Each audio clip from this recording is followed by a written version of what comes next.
अस्सलामु अलैकुम वरहमतुल्लाहि वबरकातुहू। क्यों जिस्म दिखाने में दिन रात हुए मामूर, शोहरत के नशे में चूर, अल्लाह से हुए तुम दूर। क्यों जिस्म दिखाने में दिन रात हुए मामूर, शोहरत के नशे में चूर, अल्लाह से हुए तुम दूर। कैसा है नशा तुमको किरदार निभाने का, गानों पे थिरकने का, यूं नाचने गाने का।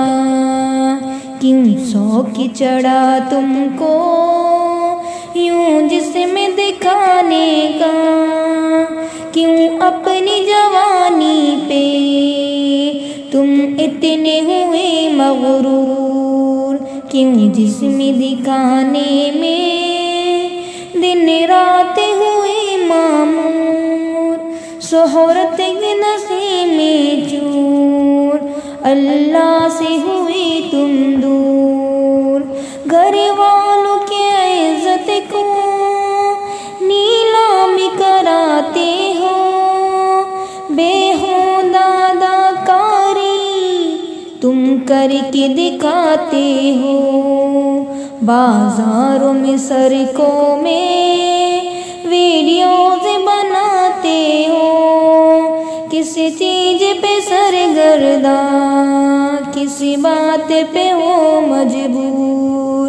क्यों जिस्म दिखाने में दिन रात हुए मामूर, शोहरत के नशे में चूर, अल्लाह से हुए तुम दूर।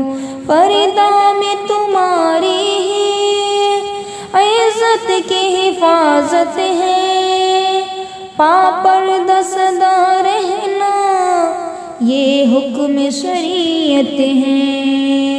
क्यों तुमको मेरी बहनों पर्दा से अदावत है, क्यों हुक्म शरीयत से रहते हो सदा मफरूर। क्यों जिस्म दिखाने में दिन रात हुए मजबूर, शोहरत के नशे में चूर, अल्लाह से हुए तुम दूर। इज्जत पे लगा जाफर है दाग बड़ा गहरा, किरदार तुम्हारा ये शैतान का है डेरा। करती हो जो तुम हरकत कहते हैं इसे मुजरा, तुम मुजरा दिखा कर भी रहते हो बड़े मशरूर। क्यों जिस्म दिखाने में दिन रात हुए मामूर, शोहरत के नशे में चूर, अल्लाह